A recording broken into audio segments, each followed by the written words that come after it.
प्यारे मित्रों, 13वें अध्याय का श्लोक नंबर 7, 8, 9, 10 और 11 ये 5 श्लोकों में इन 20 गुणों की चर्चा की गई है। सबसे पहले मैं तत्व विवेचनी टीका, एक बार और नाम बता दूं आपको, तत्व विवेचनी टीका। ये गीता प्रेस की गीता है और इसको लिखा है आदरणीय जयदयाल गोयंदका, जिनको सेठ जी भी कहा जाता था प्यार से। तो इसमें से ये 20 जो तत्व बताए गए हैं, 20 गुणों का जो वर्णन किया गया है, इनकी पूरी व्याख्या मैं आपके सामने प्रस्तुत करता हूँ। तो 7वां श्लोक है, अमानित्वम अदम्भित्वम अहिंसा क्षान्तिरार्जवम आचार्योपासनम शौचम स्थैर्यम आत्मविनिग्रह। अमानित्वम का क्या अभिप्राय है? अपने को श्रेष्ठ, सम्मानित, पूज्य या बहुत बड़ा समझना एवं मान, बड़ाई, प्रतिष्ठा, पूजा आदि की इच्छा करना अथवा बिना ही इच्छा किए इन सब के प्राप्त होने पर प्रसन्न होना, यह मानित्व है। यह क्या है? मानित्व। और इन सब का न होना ही अमानित्व है। जिसमें अमानित्व पूर्ण रूप से आ जाता है, उसका मान, बड़ाई, प्रतिष्ठा और पूजा आदि की प्राप्ति में प्रसन्न होना तो दूर रहा, उल्टी उसकी इन सब से विरक्ति और उपरति हो जाती है। अदम्भित्वम का क्या अभिप्राय है? मान, बड़ाई, प्रतिष्ठा और पूजा के लिए धन आदि के लोभ से या किसी को ठगने आदि के अभिप्राय से अपने को धर्मात्मा, दानशील, भगवद भक्त, ज्ञानी या महात्मा प्रसिद्ध कर देना और बिना ही हुए धर्म पालन, उदारता, दातापन, भक्ति, योग साधना, व्रत, उपवास आदि का अथवा अन्य किसी भी प्रकार के गुण का ढोंग करना दंभित्व है। आपने देखा होगा ना मित्रों कि जब कोई व्रत या उपवास रखता है, आज तो मैंने शिव जी का उपवास रखा है, आज मैंने एकादशी का, तो लोग 20-20 बार बताते हैं आपको दिन में। तो यह दंभित्व होता है। ध्यान से समझ लेना, हमारी अपनी गलतियां बहुत अच्छी तरह से समझ में आ जाएंगी। मैं आपसे प्रार्थना करूंगा कि ये जिन गुणों का व्याख्यान, जिन दोषों का यहाँ पे व्याख्यान किया जा रहा है, जिनकी व्याख्या की जा रही है, कृपया इनको अच्छे से समझ लें, तभी तो हमारे जीवन में कुछ परिवर्तन आ सकता है। और किस लिए सुन रहे हैं हम ये वीडियो हम इसीलिए तो सुन रहे हैं कि हमारे जीवन में कुछ परिवर्तन आए, जो हमारे जीवन में नहीं है उसको हम लेके आएँ।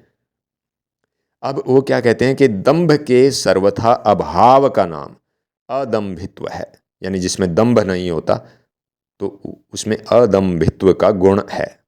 जिस साधक में अदंभित्व पूर्ण रूप से आ जाता है, वह मान, बड़ाई की जरा भी इच्छा न रहने के कारण अपने सच्चे धार्मिक भावों को, सद्गुणों को अथवा भक्ति के आचरणों को भी दूसरों के सामने प्रकट करने में संकोच करता है। फिर बिना हुए गुणों को अपने में दिखलाना तो उसमें बन ही कैसे सकता है। तो अदंभित्व का गुण जिसमें है, वो क्या करता है कि वो तो बेचारा जो अपने अंदर गुण है ना, उनको भी किसी को नहीं बताता, और जो अपने अंदर गुण नहीं है उनको तो क्या बताएगा, उनका तो ढोंग क्या करेगा। वो यही कहता है कि अरे यार हमारे पास क्या भाई साहब, भगवान की कृपा है, हम तो कुछ नहीं जानते भाई, हम तो अज्ञानी हैं, हम तो ये, बस वो यही कहता रहता है, परमात्मा ही परमात्मा, हमारे पास सब कुछ आप ही हैं प्रभु, आपकी कृपा से सब हो रहा है। वो कभी ये नहीं कहता कि मेरे से हो रहा है। अहिंसा का क्या अभिप्राय है? किसी भी प्राणी को मन, वाणी या शरीर से किसी भी प्रकार कष्ट देना, मन से किसी का बुरा चाहना, वाणी से किसी को गाली देना, कठोर वचन कहना, किसी की निंदा करना या अन्य किसी प्रकार के दुखदायक और अहितकारक वचन कह देना, शरीर से किसी को मारना, कष्ट पहुंचाना या किसी प्रकार से भी हानि पहुंचाना आदि जो हिंसा के भाव हैं, इन सब के सर्वथा अभाव का नाम अहिंसा है। यानी जिनमें ये भाव नहीं होते उनमें अहिंसा का गुण होता है। जिस साधक में अहिंसा का भाव पूर्ण रूप से आ जाता है उसका किसी में भी वैर भाव या द्वेष नहीं रहता। इसलिए न तो किसी भी प्राणी का उसके द्वारा कभी अहित ही होता है, न उसके द्वारा किसी को परिणाम में दुख होता है, और न वह किसी के लिए कोई भय का कारण ही बनता है। महर्षि पतंजलि ने तो यहाँ तक कहा है कि उसके पास रहने वाले हिंसक प्राणियों तक में परस्पर स्वाभाविक वैर भाव भी नहीं रहता। क्षांति का क्या अभिप्राय है? क्षांति क्षमा भाव को कहते हैं। अपना अपराध करने वाले के लिए किसी भी प्रकार के दंड देने का भाव मन में न रखना, उससे बदला लेने की अथवा अपराध के बदले उसे इस लोक या परलोक में दंड मिले ऐसी इच्छा न रखना, और उसके अपराधों को वस्तुतः अपराध ही न मानकर उन्हें सर्वथा भुला देना क्षमा भाव है। दूसरे ने अपराध कर दिया अपने प्रति, तो उसको ये भी नहीं मानता होगा इसने अपराध किया है, सोचता ही नहीं है वो इसके बारे में। 10वें अध्याय के 4थे श्लोक में इसकी कुछ विस्तार से व्याख्या की गई है। आर्जवम का क्या भाव है? मन, वाणी और शरीर की सरलता का नाम आर्जव है। जिस साधक में यह भाव पूर्ण रूप से आ जाता है वह सबके साथ सरलता का व्यवहार करता है। उसमें कुटिलता का सर्वथा अभाव हो जाता है, अर्थात उसके व्यवहार में दांव पेंच, कपट या टेढ़ापन जरा भी नहीं रहता। वह बाहर और भीतर से सदा समान और सरल रहता है। आचार्योपासनम का क्या भाव है? विद्या और सदुपदेश देने वाले गुरु का नाम आचार्य है। ऐसे गुरु के पास रहकर श्रद्धा भक्ति पूर्वक मन, वाणी और शरीर के द्वारा सब प्रकार से उनको सुख पहुँचाने की चेष्टा करना, नमस्कार करना, उनकी आज्ञाओं का पालन करना और उनके अनुकूल आचरण करना आदि आचार्योपासन यानी गुरु सेवा है। शौचम पद का क्या अर्थ है? शौच शुद्धि को कहते हैं। सत्यता पूर्वक शुद्ध व्यवहार से द्रव्य की शुद्धि होती है। उस द्रव्य से उपार्जित अन्न से आहार की शुद्धि होती है। यानी सत्य और शुद्ध व्यवहार से जो धन कमाया जाता है, फिर उससे जो आहार जो भोजन हम खरीदते हैं तो वह शुद्ध हो जाता है वह भी। और फिर शुद्ध बर्ताव से आचरणों की शुद्धि होती है, और जल, मिट्टी आदि के द्वारा प्रक्षालन आदि क्रिया से शरीर की शुद्धि होती है। जल, मिट्टी आदि से हम हाथ धोते हैं, शरीर धोते हैं, मुंह धोते हैं, पैर धोते हैं, ये सब शरीर की शुद्धि होती है। यह सब बाहर की शुद्धि है। राग, द्वेष और छल कपट आदि विकारों का नाश होकर अंतःकरण का स्वच्छ हो जाना भीतर की शुद्धि है। तो भीतर की शुद्धि क्या है? राग, द्वेष और छल कपट आदि विकारों का नाश होकर अंतःकरण का स्वच्छ हो जाना भीतर की शुद्धि है। दोनों ही प्रकार की शुद्धियों का नाम शौच है। स्थैर्य का क्या अभिप्राय है? स्थिर भाव को स्थैर्य कहते हैं, अर्थात बड़े से बड़े कष्ट, विपत्ति, भय या दुख के आ पड़ने पर भी विचलित न होना एवं काम, क्रोध, भय या लोभ आदि से किसी प्रकार भी अपने धर्म और कर्तव्य से जरा भी न डिगना तथा मन और बुद्धि में किसी तरह की चंचलता न रहना स्थैर्य है। आत्मविनिग्रह का क्या अभिप्राय है? यहाँ आत्मा पद अंतःकरण और इंद्रियों के सहित शरीर का वाचक है। अतः इन सब को भली भांति अपने वश में कर लेना आत्मविनिग्रह है। जिस साधक में आत्मविनिग्रह का भाव पूर्णतया आ जाता है उसके मन, बुद्धि और इंद्रिय उसके आज्ञाकारी अनुचर हो जाते हैं। वे फिर उसको विषयों में नहीं फंसा सकते, निरंतर उसके इच्छा अनुसार साधन में ही लगे रहते हैं। इंद्रियार्थेषु वैराग्यम का क्या भाव है? इस श्लोक को मैं पढ़ देता हूं। ये जो 9वां श्लोक है। इंद्रियार्थेषु वैराग्यम अनहंकार एव च जन्म मृत्यु जरा व्याधि दुख दोषानुदर्शनम। इसमें इंद्रियार्थेषु वैराग्यम का क्या भाव है? इस लोक और परलोक के जितने भी शब्द, स्पर्श, रूप, रस और गंध रूप विषय पदार्थ हैं, अंतःकरण और इंद्रियों द्वारा जिनका भोग किया जाता है और अज्ञान के कारण जिनको मनुष्य सुख के हेतु समझता है, किंतु वास्तव में वे जो दुख के कारण हैं, उन सब में प्रीति का सर्वथा अभाव हो जाना, यानी उन सब से प्यार न करना। इंद्रियार्थेषु वैराग्यम, यानी इंद्रियों के विषयों में वैराग्य होना है। अनहंकार किसको कहते हैं? मन, बुद्धि, इंद्रिय और शरीर, इन सब में जो अहम बुद्धि हो रही है, अर्थात अज्ञान के कारण जो इन अनात्म वस्तुओं में आत्म बुद्धि हो रही है, इस देहाभिमान का सर्वथा अभाव हो जाना, इस देहाभिमान का सर्वथा मिट जाना अनहंकार कहलाता है। जन्म, मृत्यु, जरा और व्याधि में दुख और दोषों का बार बार देखना क्या है? जन्म का कष्ट सहज नहीं है। पहले तो असहाय जीव को माता के गर्भ में लंबे समय तक भांति भांति के क्लेश होते हैं। फिर जन्म के समय योनि द्वार से निकलने में असहाय यंत्रणा भोगनी पड़ती है। नाना प्रकार की योनियों में बार बार जन्म ग्रहण करने में ये जन्म दुख होते हैं। मृत्यु काल में भी महान कष्ट होता है। जिस शरीर और घर में आजीवन ममता रही, उसे बलात् छोड़कर, जबरदस्ती छोड़कर जाना पड़ता है। मरण समय के निराश नेत्रों को और शारीरिक पीड़ा को देखकर उस समय की यंत्रणा का, उस समय के कष्ट का बहुत कुछ अनुमान लगाया जा सकता है। बुढ़ापे की यंत्रणा भी कम नहीं होती, यानी बुढ़ापे में जो कष्ट होता है वह भी कम नहीं होता। इंद्रियां, क्या होता है बुढ़ापे में? इंद्रियां शिथिल और शक्तिहीन हो जाती हैं। शरीर जर्जर टूट फूट जाता है। मन में नित्य लालसा की तरंगें उछलती रहती हैं, जो इच्छाएं होती रहती हैं लेकिन कर कुछ नहीं सकता। असहाय अवस्था हो जाती है, कुछ भी कर पाने की स्थिति में नहीं होता मनुष्य। ऐसी अवस्था में जो कष्ट होता है वह बड़ा ही भयानक होता है। इसी प्रकार बीमारी की पीड़ा भी बड़ी दुखदायिनी होती है।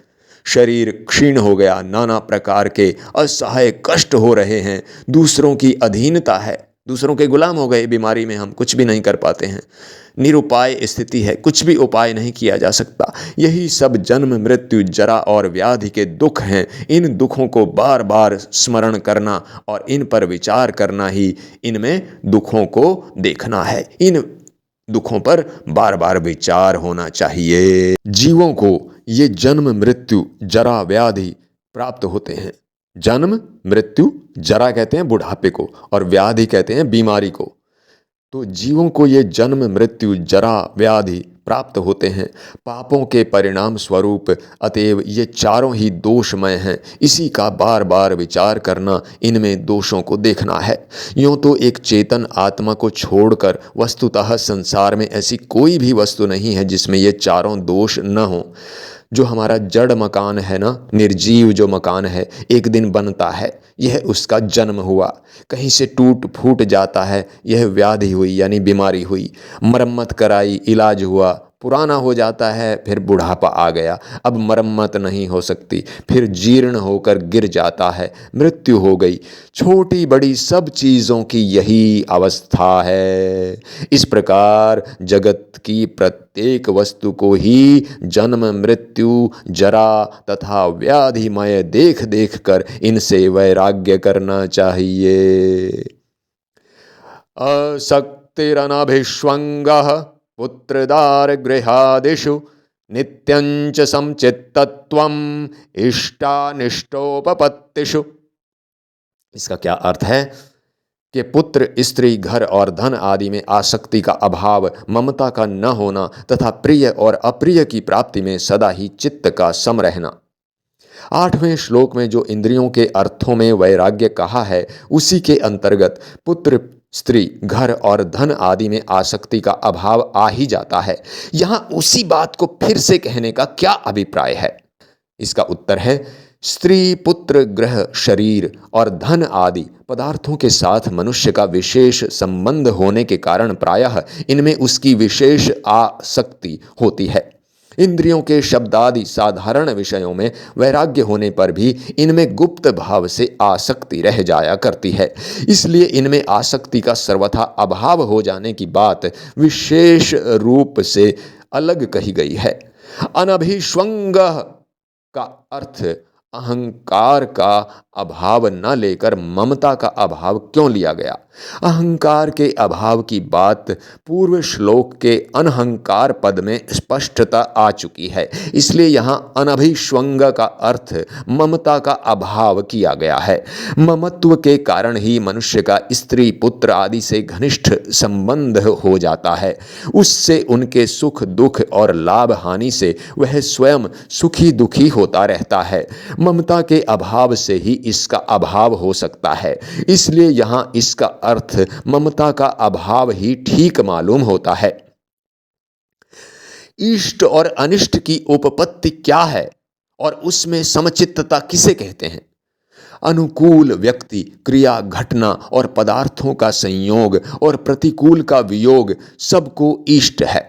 यानी जब हमें अनुकूल परिस्थितियां मिलती हैं, कोई अच्छा व्यक्ति मिल जाता है, अच्छी कोई क्रिया होती है, घटना होती है, इन सबको देखकर आदमी ना खुश होता है, तो ये उसको चाहिए, इष्ट है। इसी प्रकार अनुकूल का वियोग और प्रतिकूल का संयोग अनिष्ट है। यानी जब प्रतिकूल परिस्थितियां आ जाती हैं और अनुकूल परिस्थितियां चली जाती हैं तो वो हमें नहीं चाहिए, उसको हम अनिष्ट कहते हैं। लेकिन इन इष्ट और अनिष्ट के साथ संबंध होने पर हर्ष शोक आदि का न होना, अर्थात अनुकूल के संयोग और प्रतिकूल के वियोग से चित्त में हर्ष आदि न होना तथा प्रतिकूल के संयोग और अनुकूल के विषय से किसी प्रकार के शोक भय और क्रोध आदि का न होना, सदा ही निर्विकार एक रस सम रहना, इसको इष्ट और अनिष्ट की उपपत्ति में समचित्तता कहते हैं।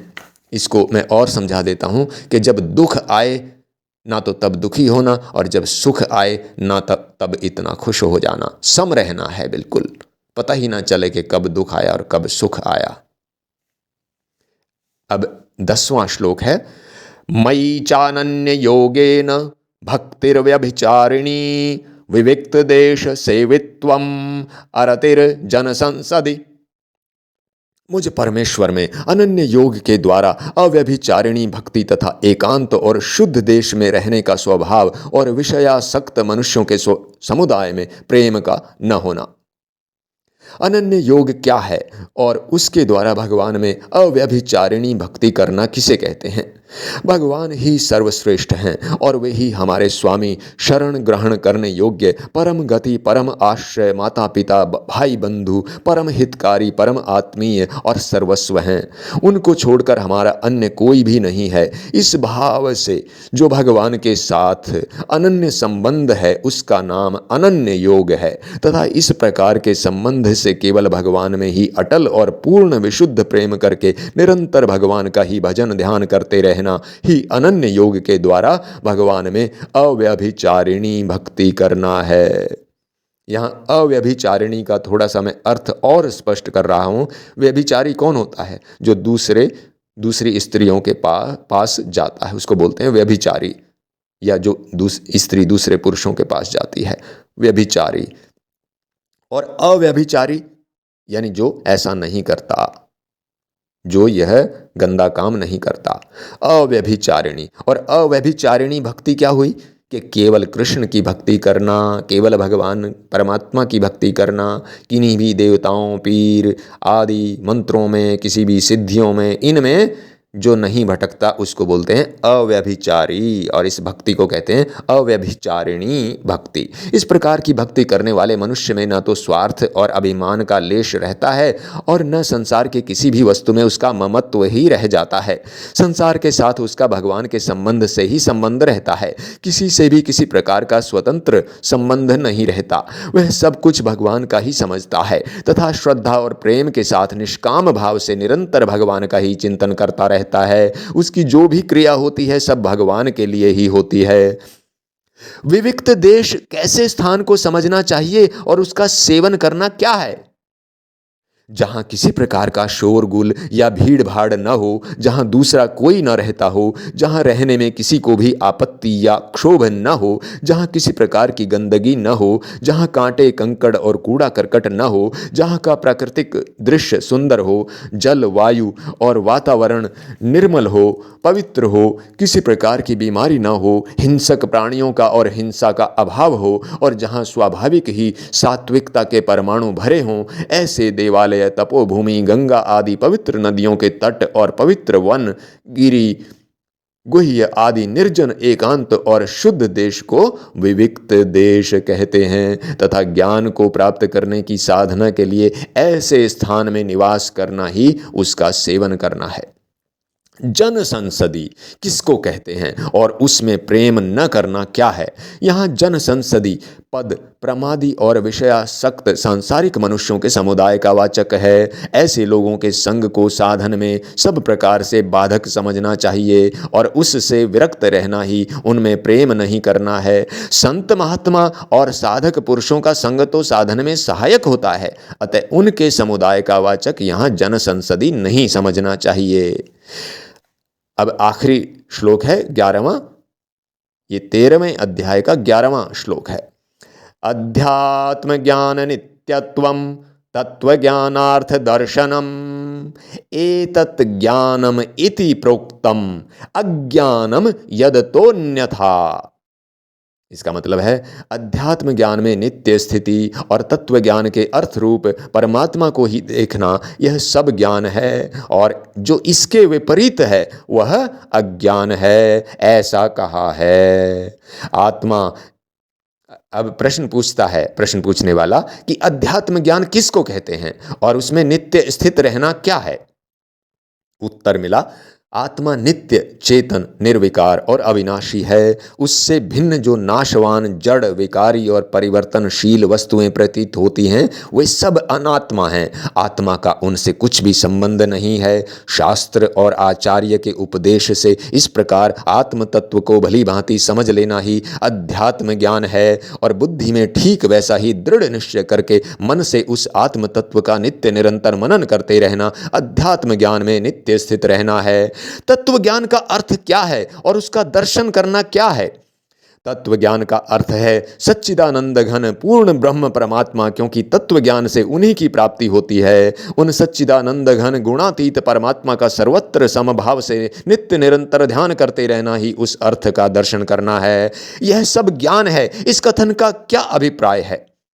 अमानित्वम से लेकर तत्व ज्ञानार्थ दर्शनम तक जिनका वर्णन किया गया है वे सभी ज्ञान प्राप्ति के साधन हैं, इसलिए उनका नाम भी ज्ञान रखा गया है। अभिप्राय यह है कि दूसरे श्लोक में भगवान ने जो यह बात कही है कि क्षेत्र और क्षेत्रज्ञ का जो ज्ञान है वही मेरे मत से ज्ञान है, इस कथन से कोई ऐसा न समझ ले कि शरीर का नाम क्षेत्र है और इसके अंदर रहने वाले ज्ञाता आत्मा का नाम क्षेत्रज्ञ है। यह बात हमने समझ ही ली, बस हमें ज्ञान प्राप्त हो गया। किंतु वास्तव में सच्चा ज्ञान वही है जो उपर्युक्त 20 साधनों द्वारा क्षेत्र क्षेत्रज्ञ के स्वरूप को यथार्थ रूप से जान लेने पर होता है। इसी बात को समझाने के लिए यहाँ इन साधनों को ज्ञान के नाम से कहा गया है।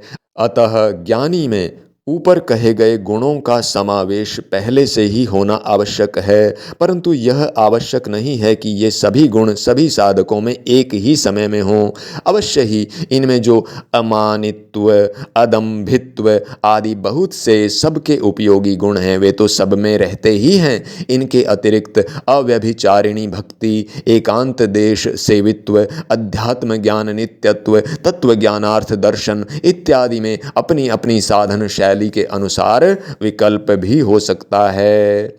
जो इसके विपरीत है वह अज्ञान है। इस कथन का क्या अभिप्राय है? इस कथन से यह भाव दिखलाया गया है कि उपर्युक्त अमानित्व आदि गुणों से विपरीत जो मान बढ़ाई की कामना, दंभ, हिंसा, क्रोध, कपट, कुटिलता, द्रोह, अपवित्रता, अस्थिरता, लोलुपता, आसक्ति, अहमता, ममता, विषमता, अश्रद्धा और कुसंग आदि दोष हैं, वे सभी जन्म मृत्यु के हेतुभूत अज्ञान को बढ़ाने वाले और जीव का पतन करने वाले हैं। इसलिए ये सब अज्ञान ही हैं, इसलिए उन सब का पूर्ण रूप से त्याग करना चाहिए। अब प्यारे मित्रों, इन 20 गुणों की व्याख्या मैं साधक संजीवनी टीका जो स्वामी राम सुखदास द्वारा लिखी गई है इसमें से करता हूँ। इसमें कुछ कठिन शब्दों को मैं और सरल बनाने की कोशिश करूँगा।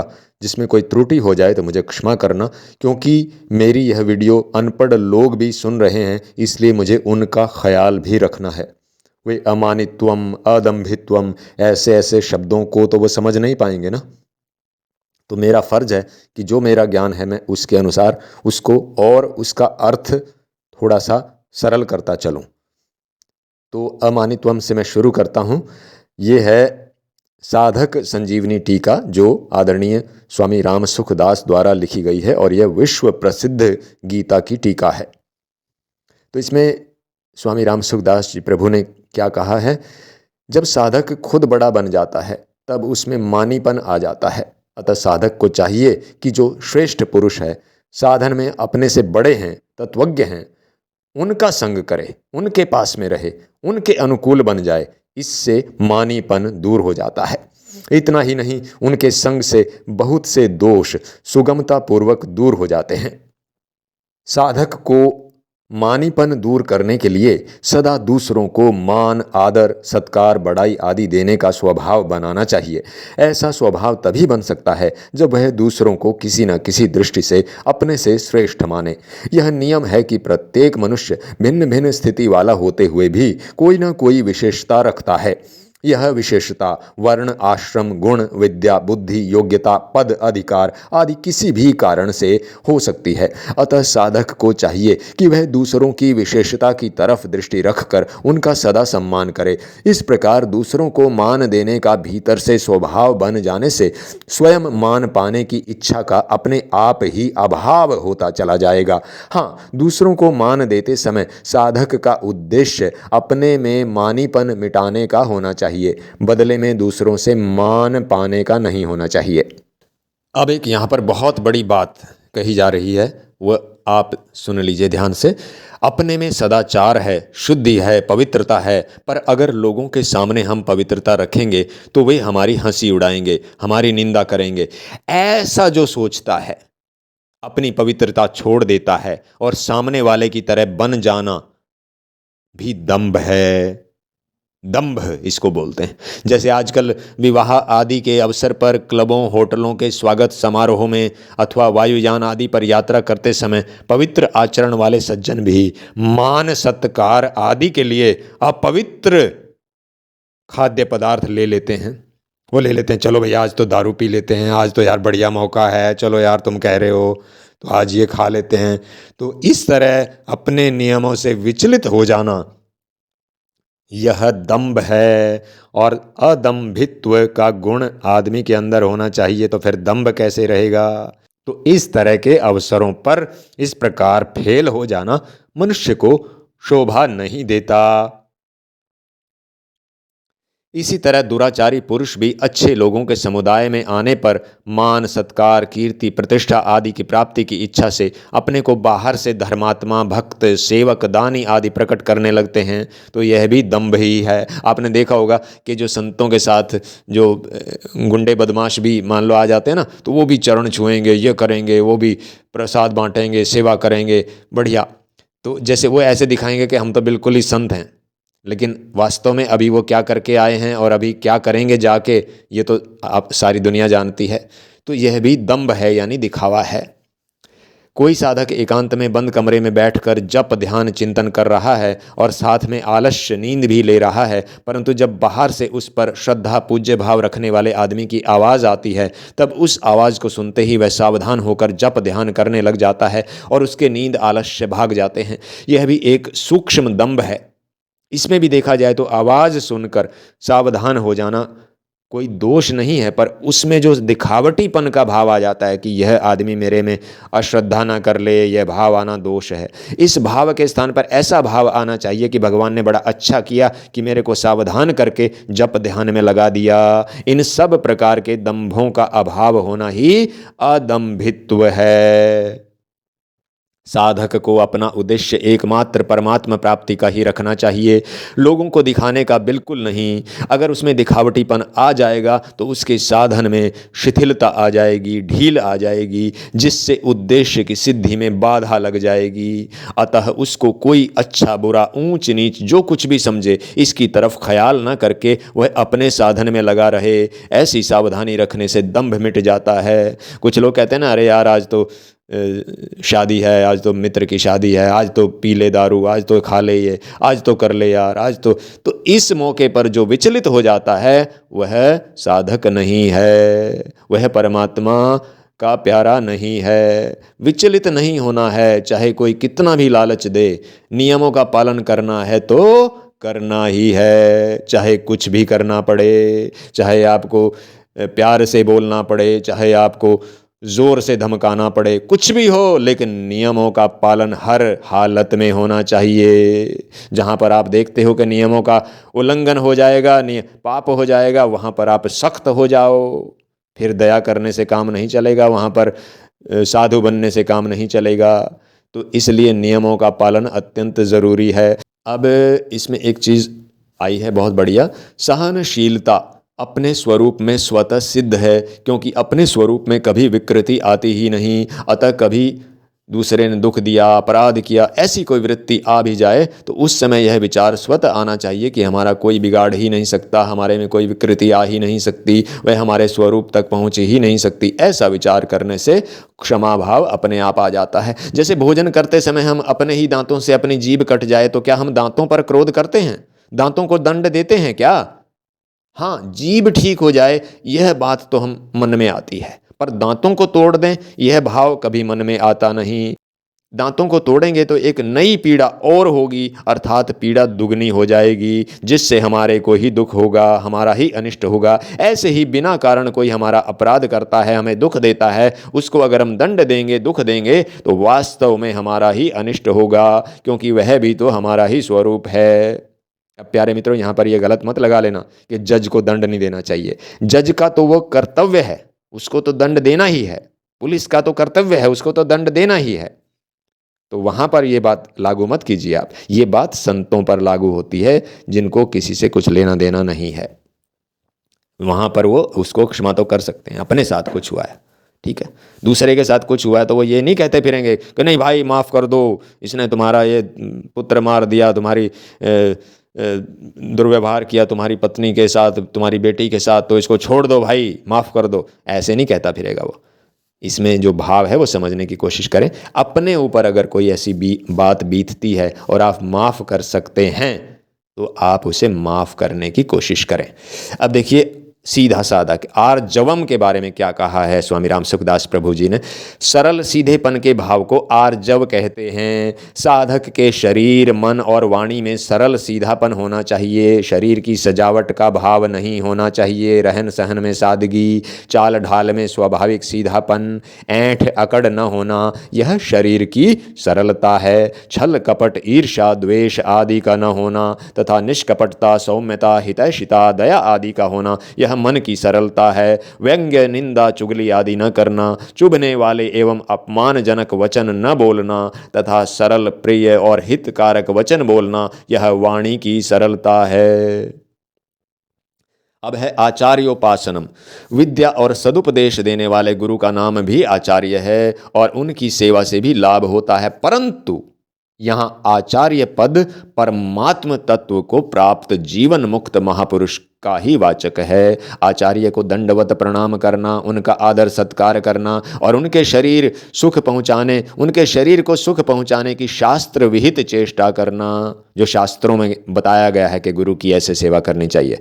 ऐसे नहीं कि गुरु अपने हिसाब से गुरु की सेवा करने लगे, शास्त्रों में जो बताई गई है चेष्टा करना भी उनकी उपासना, पर वास्तव में उनके सिद्धांतों और भावों के अनुसार अपना जीवन बनाना ही उनकी सच्ची उपासना है। यहां पर ध्यान देना, वास्तव में उनके सिद्धांतों और भावों के अनुसार अपना जीवन बनाना ही उनकी सच्ची सेवा है, सच्ची पूजा है, उपासना है। ऐसे नहीं कि महापुरुष के केवल देह की सेवा करना, उनके चरण दबा देना उनकी पूर्ण सेवा है, नहीं, ऐसे नहीं। उनके सिद्धांतों और भावों के अनुसार अपना जीवन बनाना, जो वो कहते हैं कि भाई ये करो, उसको जीवन में अपनाना, वही उनकी सेवा है।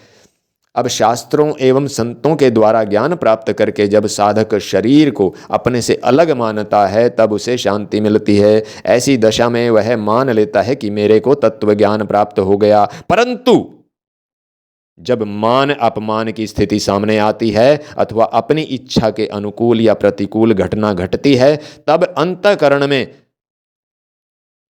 सुख और दुख पैदा हो जाता है, हर्ष और शोक पैदा हो जाता है। इससे सिद्ध होता है कि अभी तत्व ज्ञान हुआ नहीं है। किसी आदमी के द्वारा अचानक अपना नाम सुनाई पड़ने पर अंतःकरण में इस नाम वाला शरीर में हूँ ऐसा भाव उत्पन्न होता है, तो समझना चाहिए कि अभी मेरी शरीर में ही स्थिति है। साधना की ऊंची स्थिति प्राप्त होने पर जागृत अवस्था में तो साधक को जड़ चेतन का विवेक अच्छी तरह रहता है, पर निद्रा अवस्था में उसकी भूल हो जाती है, भूल जाता है उसको। इसलिए नींद से जगने पर साधक उस विवेक को फिर पकड़ता है, जबकि सिद्ध महापुरुष का विवेक स्वाभाविक रूप से रहता है।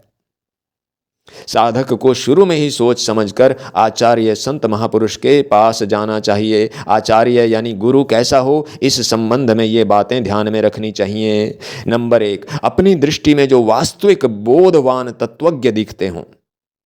नंबर 2, जो कर्म योग, ज्ञान योग, भक्ति योग आदि साधनों को ठीक ठीक जानने वाले हों। नंबर 3, जिनके संग से, वचनों से हमारे हृदय में रहने वाली शंकाएं बिना पूछे ही अपने आप दूर हो जाती हों। नंबर 4, जिनके पास में रहने से प्रसन्नता, शांति का अनुभव होता हो। नंबर 5, जो हमारे साथ केवल हमारे हित के लिए ही संबंध रखते हुए दिखते हों। ये मैं क्या बता रहा हूँ मित्रों? ये मैं आपको बता रहा हूँ आचार्य के यानी गुरु के गुण। कैसे गुरु को, कैसे आचार्य के पास हमें जाना चाहिए।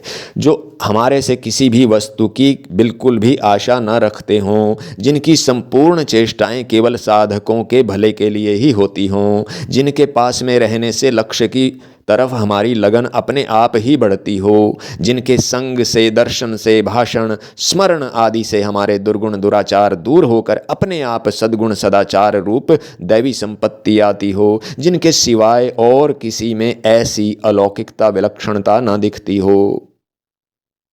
तो इसका ये 10वां जो गुण बताया है, इसको ध्यान से सुनना। जिनके सिवाय और किसी में वैसी अलौकिकता, विलक्षणता ना दिखती हो, यानी और कोई अलौकिक गुरु आपको दिखाई देता है तो आप वहाँ चले जाइए, नहीं तो कल को फिर दिक्कत होगी कि अरे यार मैं उसके पास चला जाता।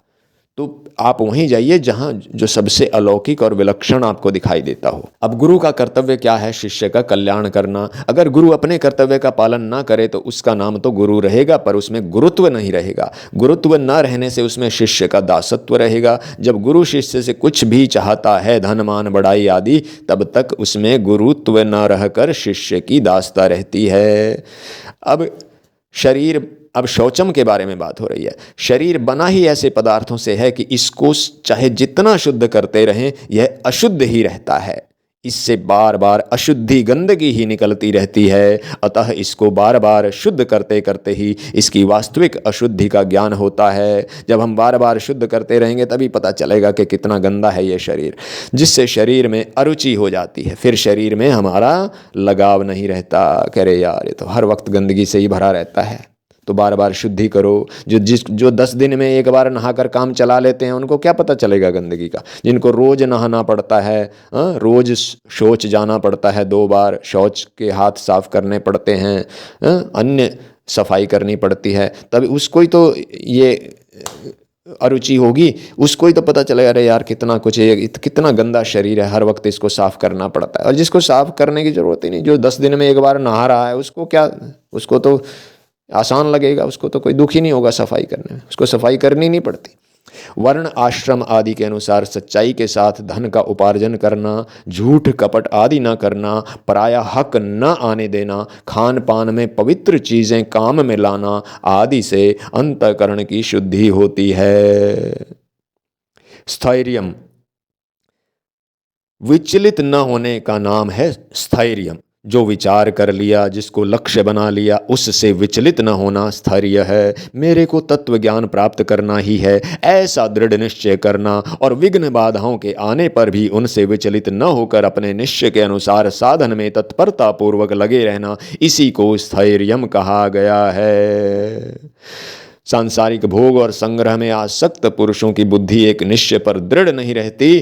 गीता 2 अध्याय का 44वां श्लोक है ये। अतः साधक को भोग और संग्रह की आसक्ति का त्याग कर देना चाहिए। साधक अगर किसी छोटे से छोटे कार्य का भी विचार कर ले तो उस पर विचार की हिंसा न करे, अर्थात उस पर दृढ़ता से स्थिर रहे। ऐसा करने से उसका स्थिर रहने का स्वभाव बन जाएगा। विषयों में राग होने से विषयों की महत्ता दिखती है। बड़े से बड़े धनी शूरवीर राजा महाराजा हुए और उन्होंने बहुत से भोगों को भोगा, पर अंत में उनका क्या रहा? कुछ नहीं रहा। उनके शरीर कमजोर हो गए, उनके शरीर कमजोर हो गए और अंत में सब चले गए। इस प्रकार विचार करने से भी वैराग्य हो जाता है। जिन्होंने भोग नहीं भोगे हैं, जिनके पास भोग सामग्री नहीं है, जो संसार से विरक्त हैं, उनकी अपेक्षा जिन्होंने बहुत भोग भोगे हैं और भोग रहे हैं, उनमें क्या विलक्षणता विशेषता आई? कुछ नहीं, बल्कि भोग भोगने वाले तो शोक चिंता में डूबे हुए हैं। ऐसा विचार करने से भी वैराग्य होता है। अपने में श्रेष्ठता की भावना से ही अभिमान पैदा होता है। अभिमान तभी होता है जब मनुष्य दूसरों की तरफ देखकर ये सोचता है कि मेरी अपेक्षा तुच्छ है। जैसे गांव भर में मान लो कोई एक लखपति है तो दूसरों को देखकर उसको लखपति होने का अभिमान होता है, परंतु अगर दूसरे सभी करोड़पति हों तो उसको अपने लखपति होने का अभिमान नहीं होता। अतः अभिमान रूप दोष को मिटाने के लिए साधक को चाहिए कि वह दूसरों की कमी की तरफ कभी न देखे, बल्कि अपनी कमियों को देखकर उनको दूर करे। जन्म, मृत्यु, बुढ़ापा और बीमारी, इनमें जो दुख और दोष होते हैं उनके बारे में। जन्म, मृत्यु, वृद्धावस्था और रोगों के दुख रूप दोषों को बार बार देखने का तात्पर्य है जैसे आंवा में मटका पकता है, ऐसे ही जन्म से पहले माता के उदर में बच्चा जठराग्नि में पकता रहता है। माता के खाए हुए नमक, मिर्च आदि क्षार और तीखे पदार्थों से बच्चे के शरीर में जलन होती है। गर्भाशय में रहने वाले सूक्ष्म जंतु भी बच्चे को काटते रहते हैं। प्रसव के समय माता को जो पीड़ा होती है उसका कोई अंदाज़ा नहीं लगाया जा सकता। वैसी ही पीड़ा उदर से बाहर आते समय बच्चे को होती है। इस तरह जन्म के दुख रूप दोषों का बार बार विचार करके इस विचार को दृढ़ करना चाहिए, इसमें केवल दुख ही दुख है। जो जन्मता है उसको मरना ही पड़ता है, यह नियम है, इससे कोई बच ही नहीं सकता। मृत्यु के समय जब हम प्राण शरीर से निकलते हैं तब हजारों बिच्छू शरीर में एक साथ डंक मारते हों ऐसी पीड़ा होती है। उम्र भर में कमाए हुए धन से, उम्र भर में रहे हुए मकान से और अपने परिवार से जब वियोग होता है, जब छोड़ के जाना पड़ता है और फिर उनके मिलने की संभावना नहीं रहती, तब ममता और आसक्ति के कारण बड़ा भारी दुख होता है। जिस धन को कभी किसी को दिखाना नहीं चाहता था, जिस धन को परिवार वालों से छिपा छिपा कर तिजोरी में रखा था, उसकी चाबी परिवार वालों के हाथ में पड़ी देखकर मन में अत्यधिक वेदना होती है। इस तरह मृत्यु के दुख रूप दोषों को बार बार देखें। वृद्धावस्था में शरीर और अवयवों की शक्ति क्षीण हो जाती है, जिससे चलने फिरने, उठने बैठने में कष्ट होता है। हर एक तरह का भोजन पचता नहीं। बड़ा होने के कारण परिवार से आदर चाहता है, पर कोई जब परिवार वालों को मतलब नहीं रहता तो घर वाले निरादर अपमान करते हैं। तब मन में पहले की बातें याद आती हैं कि मैंने धन कमाया है, इनको पाला पोसा है, पर आज ये मेरा तिरस्कार कर रहे हैं। इन बातों को लेकर बड़ा दुख होता है। इस तरह वृद्धावस्था के दुख रूप दोषों को बार बार देखते रहें, बार बार देखते रहें। यहां बार बार देखने का मतलब ये नहीं है कि उनका चिंतन करते रहो। बार बार देखने से मतलब ये है कि उनका विचार करने से उनके मूल कारण ढूंढो। एक दुख का भोग होता है और एक दुख का प्रभाव होता है। दुख से दुखी होना और सुख की इच्छा करना दुख का भोग है। दुख के कारण की खोज करके उसको मिटाना दुख का प्रभाव है। यहाँ दुख के प्रभाव को दुख दोषानुदर्शन कहा गया है। दुख का भोग करने से अर्थात दुख ही होने से जो हमारा ज्ञान है वो लुप्त हो जाता है, ज्ञान हमारा नष्ट हो जाता है। परंतु दुख का प्रभाव होने से विवेक लुप्त नहीं होता, ज्ञान हमारा नष्ट नहीं होता। हम दुख के कारण की खोज करते हैं और खोज करके उसको मिटाते हैं। सुख की इच्छा ही संपूर्ण दुखों का कारण है। कारण के मिटने पर कार्य अपने आप मिट जाता है। अतः सुख की इच्छा मिटने पर संपूर्ण दुखों का नाश हो जाता है। जो सुख होता है ना, पहले तो अमृत की तरह दिखता है, लेकिन फिर उसका परिणाम जो है विष की तरह, जहर की तरह होता है। गीता के 18वें अध्याय का 48वां श्लोक है ये। अब केवल निर्जन वन आदि में जाकर और अकेले पड़े रहकर ये मान लेना कि मैं एकांत स्थान में हूँ, वास्तव में भूल है। क्योंकि संपूर्ण संसार का बीज यह शरीर तो साथ में है ही। जब तक इस शरीर के साथ संबंध है तब तक संपूर्ण संसार के साथ संबंध बना ही हुआ है। अतः एकांत स्थान में जाने का लाभ तभी है जब देहाभिमान के नाश का उद्देश्य मुख्य हो। यानी अपने शरीर का भान मिटा देना है कि मेरा शरीर, मेरा शरीर। साधारण मनुष्य समुदाय में प्रीति रुचि न हो, अर्थात कहाँ क्या हो रहा है, कब क्या होगा, कैसे होगा, आदि आदि सांसारिक बातों को सुनने की कोई भी इच्छा नहीं होनी चाहिए। तथा समाचार सुनाने वाले लोगों से मिलें, कुछ समाचार प्राप्त करें। माताएं चली जाती हैं सुबह सुबह दूसरे के घर सारी बातें जानने के लिए। तो ऐसे साधक की बात नहीं हो रही है यहाँ पर। ऐसी कोई भी इच्छा, कोई भी प्रेम ना हो दूसरे की बातों को जानने में। परंतु हमारे से कोई तत्व की बात अगर पूछना चाहता है, साधन के विषय में चर्चा करना चाहता है, तो उससे मिलने के लिए मन में जो इच्छा होती है अरतिर जन संसदि नहीं है। ऐसे ही जहाँ तत्व की बात होती है, आपस में तत्व का विचार होता हो, अथवा हमारी दृष्टि में कोई परमात्मा तत्व को जानने वाला हो, ऐसे पुरुषों के संग से की जो रुचि होती है वह जन समुदाय में रुचि नहीं कहलाती, वह तो आवश्यक है। अगर हम किसी का संग त्याग नहीं सकते और बिल्कुल ही हम तो कहते हैं कि नहीं जी हम तो रह ही नहीं सकते, तो फिर किसका संग करना चाहिए? श्रेष्ठ पुरुषों का संग करना चाहिए। कारण यह है कि श्रेष्ठ पुरुषों का संग करते करते ही एकांत में रहने की कला आ जाएगी। यही सबसे बड़ी दवाई है।